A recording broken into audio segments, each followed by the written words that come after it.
सबसे तीखे सवाल जिनका देना पड़ेगा जवाब। सामने बैठी शख्सियत का हर राज होगा बेपर्दा। आज तक की पॉलिटिकल इन्वेस्टिगेशन टीम इंटरोगेट कर रही है देश के दिग्गजों को। आज की पीआईटी अंजना ओम कश्यप, श्वेता सिंह और पुण्य प्रसून वाजपेयी। इनके सामने है हैदराबाद के सांसद और एमआईएम मुखिया असदुद्दीन ओवैसी।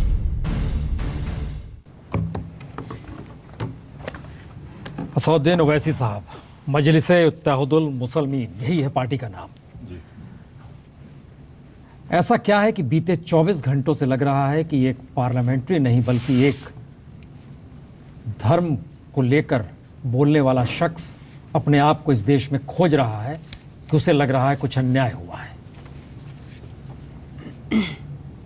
ये जो याकूब की हैंगिंग का मसला है, इस बारे में हमारी राय यह है कि मैंने ये कहा है कि पंजाब में बेन सिंह के कातिल को और तमिलनाडु में राजीव गांधी के कातिलों को सियासी सपोर्ट हासिल है, इसीलिए उनको फांसी पर नहीं चढ़ाया गया और डेलिबरेटली उनके कोर्ट के फैसले के बाद उसमें डिले हुई है, डिले हुआ है, पॉलिटिकल बैकिंग है उन लोगों को। यही मैंने बात कही है। मैंने ये नहीं कहा कि मैं कोर्ट के फैसले को नहीं मानता। हम ये एक संयोग है कि अजमल कसाब पाकिस्तान का था, अगर वो हिंदुस्तान का होता तो वह भी मुसलमान था, सवाल वहां भी उठ जाते। नहीं, अजमल कसाब को जो फांसी दी गई मैंने उसका वेलकम किया। आपने वेलकम किया, लेकिन अगर वो हिंदुस्तान का होता, अजमल कसाब को फांसी मिलनी चाहिए थी। उसके बावजूद भी बिल्कुल अजमल कसाब की फांसी मिलनी चाहिए थी। याकूब मेमन का इन्वॉल्वमेंट है, कौन नहीं करा नहीं है, कोर्ट ने फैसला दिया है। हम फांसी के ऊपर बात कर रहे हैं और ख़ास तौर से बी रमन का जो आर्टिकल है उसके आने के बाद वो खुद जब इस इन्वेस्टिगेशन को फॉलो कर रहे थे, अपने आर्टिकल में रमन साहब लिखते हैं कि उस वक्त के प्राइम मिनिस्टर नरसिम्हा राव ने उनकी तारीफ़ की, उनके इन्वेस्टिगेशन की। वो ये कह रहे हैं कि याकूब को कैपिटल पनिशमेंट नहीं मिलना चाहिए था। दूसरी बात मैं आपसे ये रखना चाह रहा हूँ कि ललित मोदी बरतानिया से पुर्तगाल जाने के लिए उसको ट्रैवल डॉक्यूमेंट ज़रूरत पड़ती, उस पर एक बहुत बड़ा कंट्रोवर्सी हुई। मेमन फैमिली के 7 लोग अगर हिंदुस्तान को आए तो कौन से ट्रैवल डॉक्यूमेंट्स पर आए, कौन से पासपोर्ट पर आए। मैं अभी एक प्रोग्राम से आ रहा हूँ आप ही के अंग्रेजी चैनल पे, जहाँ पर उस वक्त के सीबीआई के जॉइंट डायरेक्टर ने कहा कि वो हिंदुस्तान को लैंड किया था, हमने उसको अरेस्ट कर लिया। नहीं, एक सेकंड, मैं वापस जाना चाहती हूँ सर अपने फैसले पे। ये बी रमन के एक आर्टिकल को आप इस देश की सर्वोच्च न्यायालय से ऊपर मांगते हैं, तो फिर आप उसको क्यों कोर्ट? आपने जस्टिस कोड़े का फैसला पढ़ा है सर? एक सेकंड सर, 2 मिनट दे दीजिए। जस्टिस कोड़े का ये फैसला क्या कहता है? जस्टिस कोड़े का ये फैसला कहता है कि ये दोनों ही भाई आर्किटेक्ट थे इस आतंकी हमले के, और अगर ये शख्स जिसका नाम याकूब मेमन है, अगर उस दिन प्लानिंग में सब कुछ मदद नहीं करता तो 1993 का धमाका दिन की रोशनी को नहीं देख पाता। उन्होंने कसूरवार माना है और इसलिए ये सजा दी है। तो एक रॉ ऑफिसर एक आर्टिकल में क्या रमन साहब ने भी अपने आर्टिकल में नहीं कहा कि वो बेकसूर नहीं है, उन्होंने कहा कि वो कसूरवार है। कोड़े साहब इसको सरेंडर नहीं मानते? रमन साहब ने अपने आर्टिकल में ये कहा है कि जो मिटिगेटिंग सर्कमस्टेंसेस थे प्रोसिक्यूशन ने कोर्ट के सामने नहीं रखे, ये डेलिबरेट उनका फेलियर है, ये उन्होंने बात मतलब जो एजेंसीज हैं उन्होंने जानबूझकर फंसाया है। अब आप ये कह रहे हैं आज नहीं तो कल हकीकत निकलेगी। अगर आज नहीं जस्टिस कोड़े ये कह रहे हैं कि सरेंडर नहीं हुआ था, अगर वो कह रहे हैं इस तरह की कोई डील ही नहीं थी कि उसे फांसी पर नहीं लटकाया जाएगा, तो हम किस आधार पर इस बात को कहें? अब जस्टिस कोड़े साहब की बात अगर कह रहे हैं तो वो कहें, पर मेरा मानना ये है कि जब बी रमन साहब जो एक इन्वेस्टिगेटिंग ऑफिसर हैं, और मुझे पूरा यकीन है न्यायपालिका पर नहीं है, मेरी राय मुख्तलिफ है, मैं उनकी बेइज्जती नहीं कर रहा हूँ, आपकी राय मुख्तलिफ हो सकती है, आप कंटेम नहीं कर रहे हैं। मैं ये कह रहा हूँ कि एक टॉप मोस्ट इंडिया का जो पाकिस्तान डेस्क के इंचार्ज थे, आज इंडियन एक्सप्रेस में भी आर्टिकल है, और मुझे पूरा यकीन है कि अगर मरहूम रमन साहब जिंदा होते तो वो खुद कोर्ट में जाकर बोलते बात, और आज वो नहीं है। याकूब ने खुद माना है। याकूब ने अपना लेटर लिखा, याकूब ने माना है अपनी बात को, मैं डिनाई नहीं कर रहा हूँ याकूब के इन्वॉल्वमेंट तो को। फिर आप उसके गुनाह को छोटा मान रहे हैं? नहीं मान रहा हूँ मैं। 257 लोगों की जान आज भी मुंबई स्टॉक एक्सचेंज के कांच के टुकड़े लोगों के शरीर में है। बिल्कुल बिल्कुल है, मेरी पूरी हमदर्दी उनके साथ है।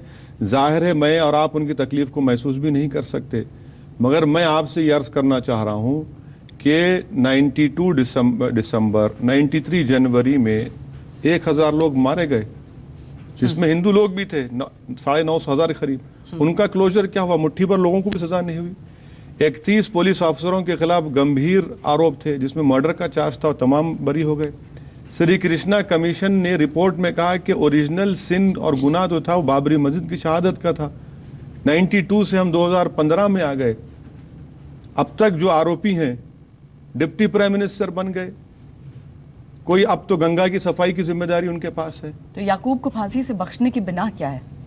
याकूब को फांसी से बख्शना ये 27 तारीख को कोर्ट तय करेगी। और आप मुझे बताइए कि हमारे पास कोई फाइनलिटी है ही नहीं कि कब किसी को फांसी देगी। बुल्लर का देख लीजिए मसला, मर्सी पिटीशन रिजेक्ट हुई उसकी, वो सुप्रीम कोर्ट गया, उसको रिप्रीव मिल गया।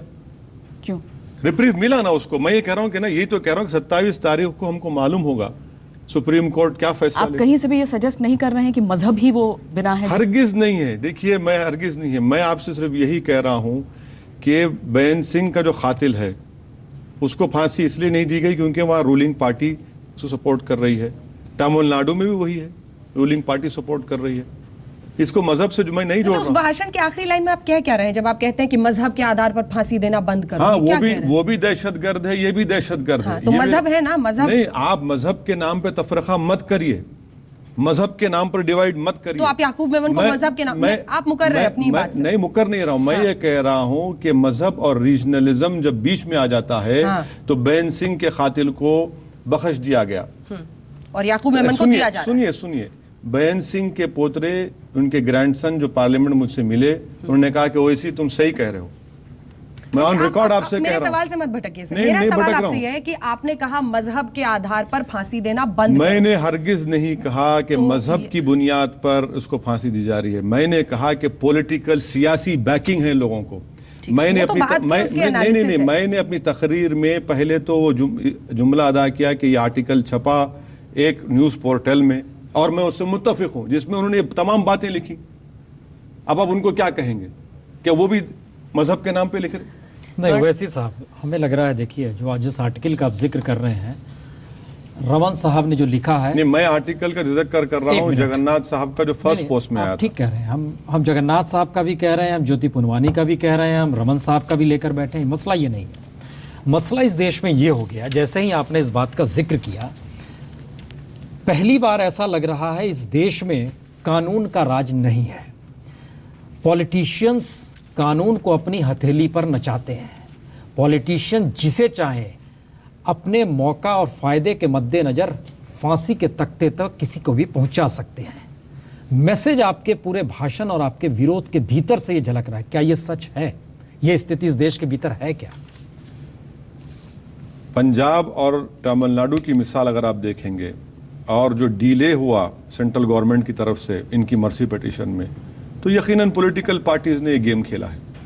मेरी शिकायत पॉलिटिकल पार्टीज से है। मैं आपकी बात से मुत्तफिक हूं, पॉलिटिकल रूलिंग पार्टीज। इसका मतलब है कि क्या इस देश में पॉलिटिकल सिस्टम इतना पावरफुल हो गया है कि सुप्रीम कोर्ट और high court rarest of rare case मानते हुए किसी को अगर फांसी देता है तो उसके पीछे कानून नहीं बल्कि पॉलिटिकल पार्टी के अपने ताने बाने होते हैं? नहीं, कोर्ट पर हम उंगली नहीं उठा सकते। कोर्ट ने अपना फैसला दे दिया बेन सिंह के मामले में भी, राजीव गांधी के मामले में। उसके बाद उसके एग्जीक्यूशन में डिले होती है, डेलिबरेट डिले होता है। ये तो रूलिंग पार्टीज कर रहे हैं क्योंकि प्रोविजन है लॉ में, तो डिले करते हैं। बड़ी बहस हुई थी जब धनंजय को फांसी दी जा रही थी, आपने उस समय नहीं कहा क्या? इस बात का जिक्र नहीं किया कि धनंजय को फांसी क्यों हो रही है? उस वक्त भी आप इस मुद्दे को उठा सकते थे। सर, अगर आप वीडियो कैमरा लेके किसी को भिजा देते, आप नहीं भिजाए तो मैं क्या करूं? धनंजय चैटर्जी, रंगा बिल्ला, सतवंत बेअंत सिंह सब मुस्लिम थे? नहीं, मैं तो कह ही नहीं रहा हूं ना तो कि आपने मजहब शब्द का इस्तेमाल क्यों किया फिर अपने उस मैं भाषण में? आपको क्या बैन सिंह के कातिल को, राजोना को जो बचाया जा रहा है, क्या मजहब के नाम पर नहीं बचाया जा रहा है? क्या रीजनल फीलिंग्स के नाम पर राजीव गांधी के कातिलों को नहीं बचाया जा आप रहा यही बोलिए ना कि हाँ, इस देश में पॉलिटिकल पार्टीज जो सत्ता में रहती है। मैंने अपने उर्दू के अल्फाज को दोबारा देख लीजिए, इनको सियासी बैकिंग हासिल है, पॉलिटिकल बैकिंग हासिल है हत्या करने वाले को भी है ना। मिसाल है पंजाब में, आपको पंजाब में मिसाल है, आपके तमिलनाडु में उसकी मिसाल है आपके साथ। आप इससे पहले जिक्र कर चुके हैं कर्नल पुरोहित और साध्वी प्रज्ञा के मामले का भी। उनकी भी सजा पर नहीं होने पर अभी तक आपको एतराज है? नहीं, मुझे एतराज इस बात पर है, नंबर 1, कि बाबू बजरंगी माया कोडनानी को 92 लोगों को मारने पर लाइफ इम्प्रिजनमेंट दिया गया। प्रोसिक्यूशन चाहता था कि अपील करके कैपिटल पनिशमेंट, मोदी साहब जब चीफ मिनिस्टर थे रोक दिया, ये नहीं लाइफ पर ही ठीक है। बचाना चाहते पूरी तरह बचाना? नहीं, बताइए, ये तो ऑन रिकॉर्ड है ना। आप एक बैरिस्टर हैं, पढ़े लिखे हैं, आप इस तरह की बात अगर करते हैं तो आपको नहीं लगता कि एक बहुत बड़ा तबका है जो आपकी बातों को सुनकर आपकी बातों का वो मतलब निकाल सकता है जो दरअसल आप यहां बैठकर कह रहे हैं कि मेरा ये मतलब नहीं था? क्या मेरा मतलब ये है कि जो पॉलिटिकल रूलिंग पार्टीज हैं वो बचाते हैं। मैं इसमें गलत बात नहीं कह रहा हूं। आपने राजनीति का जिक्र नहीं किया है वहां पर। मैं आपको बता रहा हूं ना, बाबरी मस्जिद के शहादत के कितने साल हो गए 92 से लेकर, क्यों नहीं सजा होती उन लोगों को? क्यों नहीं होती बताइए? मेरा भी तो क्लोजर होना चाहिए, क्यों नहीं होती? ये क्योंकि पॉलिटिकल पार्टीज नहीं चाहती। आप बराबरी पर जुड़ रहे हैं। कोर्ट को ब्लेम मत करिए। पॉलिटिकल पार्टीज नहीं चाहती कि ट्रायल तेज चले। पॉलिटिकल पार्टीज कोर्ट का जजमेंट आने के बावजूद भी डिले करते हैं। मैं आपसे अगला सवाल वही, चूंकि आपने अयोध्या से इसको जोड़ा है बार बार 3 अलग अलग तरह के गुनाह। एक, मास किलिंग, 257 लोगों की, बेगुनाह लोगों की, और 90 याद रखिए। और 92 दिसंबर 93 जनवरी में भी 1000 लोग की मास किलिंग हुई, वो भी याद रखिए। चलिए ठीक है। और दूसरी तरफ पॉलिटिकल असैसिनेशन, यानी राजनीतिक हत्या। ये जो आप बेअंत सिंह रोजाना एक आप क्या करना चाह रहे हैं? आप ये बताना चाह रहे हैं कि बेअंत सिंह एक पॉलिटिकल किलिंग था, राजीव गांधी पॉलिटिकल किलिंग था, और बॉम्ब ब्लास्ट एक टेररिस्ट एक्शन था। बिल्कुल। मैं आपसे कह रहा हूं कि तीनों जिन्होंने हरकत की ये हिंदुस्तान के दुश्मन हैं, ये टेररिस्ट हैं। लेकिन यहाँ कानून और धाराओं का भी फर्क आ जाता है, आईपीसी और टाडा का फर्क आ जाता है। बिल्कुल नहीं, बिल्कुल नहीं। आप एलटीटी के ऊपर जो संगीन इल्जामात लगाए गए, स्ट्रॉन्गेस्ट आईपीएस सेक्शंस इस्तेमाल हुए उसके ऊपर। टेररिस्ट एक्शन, तीनों टेररिस्ट एक्शन है। गलत है जो राजनीति हो रही है तमिलनाडु में, तीनों भी टेररिस्ट, तमिल होने की वजह से, उसके यहाँ पर सिख होने की वजह से, तीनों भी टेररिस्ट एक्शन है। तीनों करने वाले हिंदुस्तान के दुश्मन है। कोई खालिस्तानी है तो कोई एलटीटी है तो कोई ऐसा है, मगर इनके सबके मकसद एक ही है कि हिंदुस्तान में टेरर फैलाया जाए। आप आतंक के रंग में मजहब का रंग डाल रहे हैं। मैं नहीं डाल रहा हूं। बिल्कुल ओवैसी साहब, आपकी टाइमिंग देखिए। आप जिस तरह के शब्दों का इस्तेमाल करते हैं, आप जितना भी कहते जाएंगे कहिए, मैं इस बात को झुठलाते रहूंगा, मुस्तरद करते रहूंगा। मैं जो बात कहा हूं, मुझमें इतनी हिम्मत है कि मैं उसको कहूंगा कि हाँ मैंने कहा। नहीं, ये बात अच्छी है, ये बात कहनी चाहिए कि राजनीति नहीं होनी चाहिए, लेकिन राजवाना का नाम लेना, संतन मुरुगन सबका नाम लेना, राजीव गांधी के को मारने वालों का नाम लेना, सबका नाम लेना सही था, लेकिन उसमें एक याकूब मेमन का नाम जोड़ देना कि उसे नहीं मिलना चाहिए क्योंकि इन लोगों को नहीं मिला है। नहीं मिलना चाहिए नहीं कहा मैंने। तो फिर उन लोगों के साथ याकूब मेमन का नाम क्यों एक ही मन से लिया गया? मैं आपसे गुजारिश करूंगा कि मेरी तकरीर 90 मिनट की तकरीर में ये 7-8 मिनट इस मसले पर मैंने कहा है। मैंने यहां फिर से दोहराया उस तकरीर में कि जो कोर्ट का फैसला आएगा उसको मानना पड़ेगा, वो हमको काबिल कबूल होगा। ये क्यों नहीं चलाते आप? ये चलाइए। ये चला रहे हैं। कहां चला रहे हैं? लेकिन ये बात नहीं, आप कह रहे हैं ये चल रहा है। खाली एक ही जुमला आ रहा है, खाली एक ही 1.5 मिनट की वो लगाए जा रहे हैं। ये बात भी तो मैंने कही है, ये भी तो चलाइए। और कितने दिन हो गए? 8 दिन के बाद अचानक आप लोगों को ख्याल है, अच्छा किया आपने, मैं शुक्रगुजार हूं आपका।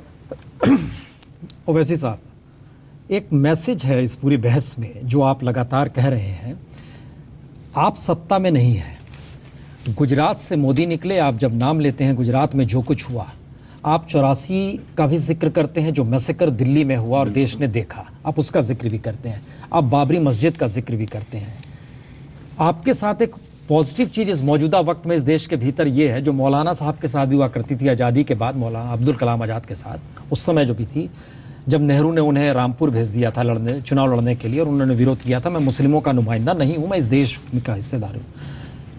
क्या आप इन परिस्थितियों का लाभ अपने साथ जोड़ रहे हो इस पॉलिटिकल सिस्टम में, जिस पॉलिटिकल सिस्टम को लेकर लोगों के भीतर आक्रोश भी रहा है, गुस्सा भी रहा है, और आप उसको एक नए तरीके से, हम बार बार कह रहे हैं, सुप्रीम कोर्ट का एक ऑर्डर है, आपको ये जानकारी होनी चाहिए कि इस देश में जितनों को भी फांसी दी गई और उसके बाद जब क्षमादान दे दिया गया, यानी राहत दे दी गई, उस प्रोसेस में जिसने भी आवाज़ उठाई वो राष्ट्रपति और फिर राज्यपाल तक पहुंचा मसला। आपने सीधे चैलेंज कर दिया जुडिशरी को, रूल ऑफ लॉ को, ये मैसेज निकल रहा है, गलत बात। और इसका राजनीतिक लाभ, सुनिए एक मिनट सुनिए, गलत कह रहे हैं। नहीं हम इसलिए गलत मैं माफी चाहता हूं आपसे, आपको रोकना पड़ रहा है मुझे। मैं आपसे फिर से कह रहा हूं कि अदलिया पर कोई सवालिया निशान मैंने नहीं उठाया है।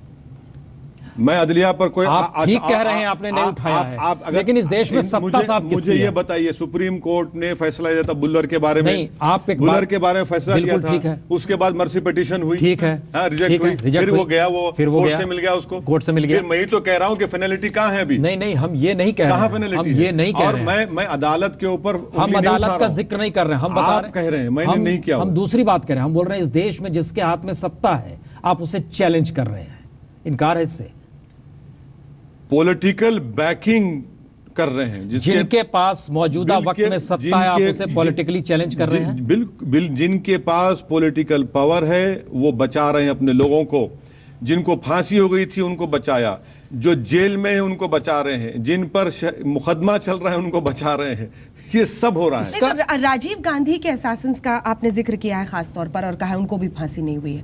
क्या आप देखते हैं कि कांग्रेस पार्टी ने भी एक हाई मॉरल स्टैंड क्लेम करने के लिए ये लिया, क्योंकि प्रियंका वाड्रा खुद गई थी मिलने के लिए? मैं कांग्रेस पार्टी का नुमाइंदा नहीं हूं। कांग्रेस पार्टी के पास यकीनन मुझसे ज्यादा काबिल लोग हैं जो इस बात पर तबसरा करेंगे, मैं उस पर कोई तबसरा नहीं कर रहा हूं। वो हिंदुस्तान के साबिका वजीर आजम थे और मेरा मानना ये है जो मैंने कहा है। अब वो कांग्रेस पार्टी की क्या सोच होगी वो खुद जवाब देंगे। नहीं, आप फिर उसी पे आइए, उस मुद्दे को आपको साफ करना पड़ेगा, क्योंकि आपने गुजरात का नाम भी लिया है, आपने राजीव गांधी की हत्या का भी, आपने इस देश में सिख मैसेकर का भी जिक्र किया है, आप सारी चीज़ों का जिक्र कर रहे हैं। इस देश के भीतर पहली बार आपके जरिए उठाए गए मुद्दे से एक मैसेज है, जुडिशरी अपनी जगह ठीक है, लेकिन जुडिशरी तक जो मामले भी पहुंचते हैं वह भी राजनीतिक तौर पर प्रभावित होते हैं, और सत्ता जिसके हाथ में रहती है वो जैसा चाहता है वैसा होता है। ये सही है? बिल्कुल सही। ये आप कह रहे हैं सही है? ओके। दूसरा हिस्सा, जिसके पीछे कोई पॉलिटिकल बैकिंग नहीं होगी वो फांसी के तख्ते तक आसानी से पहुंच सकता है, उसके लिए कोई मर्सी नहीं।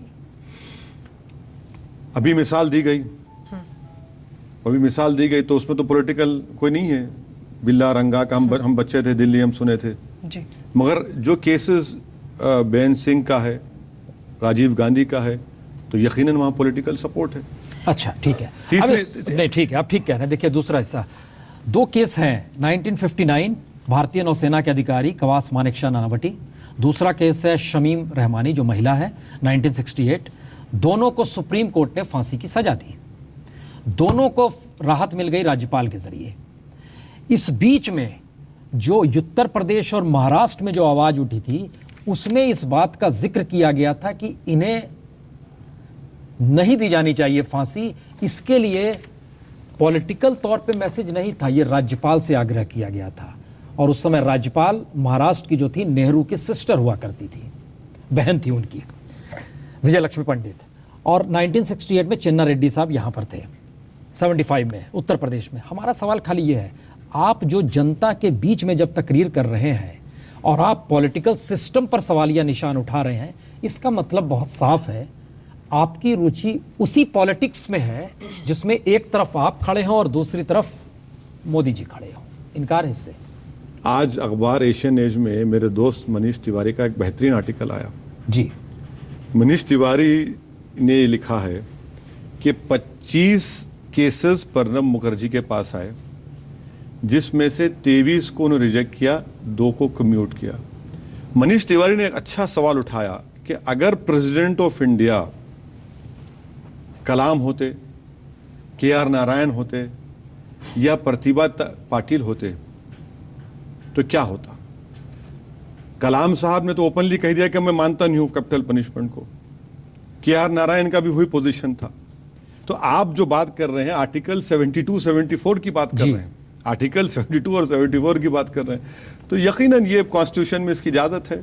तो ये एक बहस है, ये बहस हो सकती है इस पर भी। नहीं, लेकिन आपका रोल खुद का क्या है? खुद का रोल ये है नहीं, आप उस कॉन्ट्रडिक्शंस का पॉलिटिकल लाभ ले रहे हैं। हमारी सहमति है इस बात को लेकर जिसका जिक्र आप कर रहे हैं। नहीं सर, प्लीज सर, मैं पॉलिटिकल फायदा नहीं उठाना चाह रहा हूं। नहीं, आप उठाएंगे नहीं, लेकिन मिलेगा। हिंदुस्तान की पॉलिटिक्स अगर करप्ट होगी तो उसमें एक तरफ गुजरात तक नहीं होगी, वो हैदराबाद भी पहुंचेगी। नहीं सर, मैं आपको नेक नियति से कह रहा हूं कि मेरा मकसद ये नहीं है। मेरा मकसद हरगिज ये नहीं है कि मैं सियासी फायदा उठाऊं। आपको कई दफा ऐसा लगता है कि मकसद कुछ और भी हो लेकिन हो कुछ और जाता है? आप पिछली दफा भी 3rd डिग्री में आए थे, आपने कहा था कि मेरा कोई माइनॉरिटी पॉलिटिक्स का मोटिव नहीं रहता है। देखिए, मैं एक पॉलिटिशियन जरूर हूं, मगर हर चीज को अगर आप ये कहेंगे कि नहीं इनमें मोटिव है, देखिए हम इंसान हैं, हम भी तकलीफ सोच बर्दाश्त करते हैं, देखते हैं दुनिया को, मगर इसका यह मतलब नहीं है कि हर चीज में हम मोटिव तलाश करें। इंसान भी है और राजनेता भी है। अरे इंसान है, इंसान तो है, इंसानियत तो वैसे साहब आप इंसान हैं। प्रियंका गांधी जिस दिन अपने पिता के हत्यारों से मिलकर आई थी, उनसे एक सवाल पूछा गया था और वो डॉक्यूमेंटेड है, अखबारों में छपा था।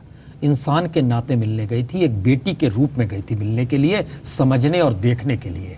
आपने कहा उनके हत्यारों को फांसी नहीं हुई। अब आप बताइए, उस राजीव गांधी के बेटी के भीतर का दर्द, आज जब आप ये मुद्दा उठा रहे और वो जब मिलकर आई और उसने देखा वहाँ पर जो हत्या करने वाले थे उनकी भी बेटियां हैं वहाँ पर, उसकी भी बच्ची थी, उसके इमोशन और आपके इमोशन को हम दोनों को मिला के आज टेबल पर आपके सामने रखते हैं। अब आप बताइए, आपके इमोशंस ठीक हैं या उसके इमोशंस ठीक थे? उसने ये आवाज़ नहीं उठाई इनको फांसी दी जाए, आपने उठाया है। नहीं, मैं भी सही हूँ, वो भी सही है अपनी जगह पर। क्यों? वो उनका आपने उसके जख्म को कुरेद दिया है? नहीं, सुनिए, उनका फैसला है, मैं एक उस पर तबसरा करने वाला नहीं हूं, मैं प्रिवी नहीं हूं उनके फैसले का। अब आप मैंने जो बात कही, मैं अपनी जगह पे सही हूं, मैं अपनी जगह पर सही हूं। और मैं, अगर आप कोई काम करते हैं तो मैं कौन होता हूं तबसरा करने वाला? आप ठीक कह रहे हैं। हमारा कहना, बैन सिंह के पोते से हम लोगों ने बात की, उनका कहना है, सही कह रहे हो वैसी साहब, बिल्कुल सही है, उनका ये कहना है। बिल्कुल। प्रियंका गांधी इस पर रिएक्ट नहीं हुई है, लेकिन प्रियंका का एक्शन अगर उस समय का देखिएगा, वो आपसे वेरी करता है। बिल्कुल करता है, नहीं बिल्कुल करता है। अब आप वैसे साहब मौके पर आइए, इस देश के ताने बाने को आप क्यों नहीं समझ रहे हैं? इस देश में वाकई हर 6 घर के बाद एक मुसलमान का घर है। आप इसको क्यों नहीं समझना चाहते हैं? हर 6 घर के बाद एक मुसलमान का घर है इस देश के भीतर। तो इंसाफ का मुतालबा नहीं कर रहे हैं।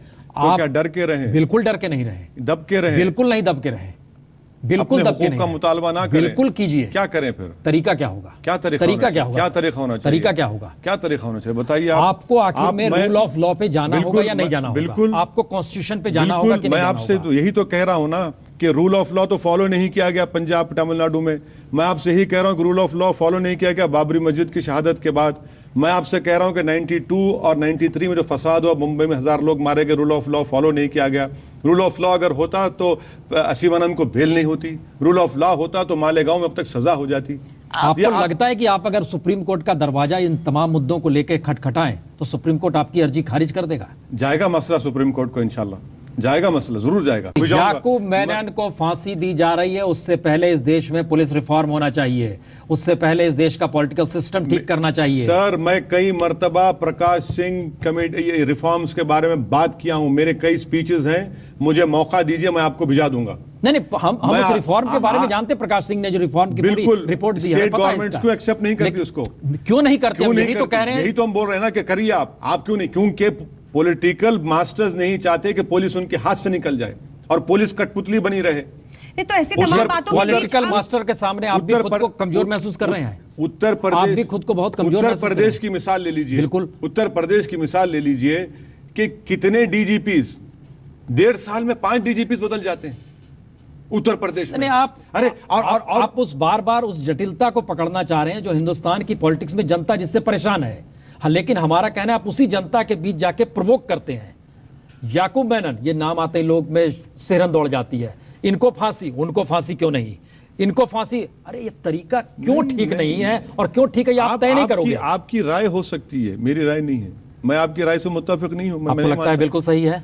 मैं आपकी राय से मुत्तफिक नहीं हूं। आप ये बताना चाह रहे हैं कि सब राजनीति कर रहे हैं। बिल्कुल नहीं कर रहे हैं, यकीनन नहीं कर रहे हैं, नहीं कर रहे हैं। मैं आपको अपनी तरफ से कह रहा हूं, मैं राजनीति नहीं कर रहा हूं। लेकिन ये कौन सा फायदा खतरनाक है जो आप कर रहे हैं? कौन सा फायदा होगा? मैं कौन से स्टेट में रूलिंग में आऊंगा, रूलिंग पार्टी? मुश्किल तो यही है, आप बार बार, क्योंकि अरे आप समझ, वही तो बता रहा हूं ना कि मेरा मोटिव बताइए, मेरा फायदा बताइए। चलिए आप, लेकिन जो आप कर रहे हैं बहुत खतरनाक है। सर मेरा फायदा बताइए, आप मेरा पॉलिटिकल फायदा बताइए। चलिए नहीं, आप महाराष्ट्र में आ सकते हैं सर, हमें आप उत्तर प्रदेश में सत्ता प्रभावित कर सकते हैं, ताकत बनकर खड़े हो सकते हैं, किंग मेकर बन सकते हैं। नहीं, एक सेकंड, आप जो कर रहे हैं वो बहुत खतरनाक है ओवैसी साहब। आपका गुनाह असीम इसलिए है क्योंकि आप सजा को रंग दे रहे हैं, और जब आप सजा को मजहब का रंग देते हैं, आप आतंक को भी मजहब का रंग दे रहे हैं। नहीं, मैं कोई गुनाह को, मैं कोई अजीम गुनाह नहीं कर रहा हूँ, ना मैं आतंक की तायद कर रहा हूँ। आप गुनाह को भी फिर मजहबी रंग दे देंगे। नहीं, मैं, अरे भाई, अगर मैं आपसे कहूंगा कि बैन सिंह के कातिल को आप फांसी नहीं देते तो क्या गुनाह को रंग दे रहा हूं? अजीम गुनाह है।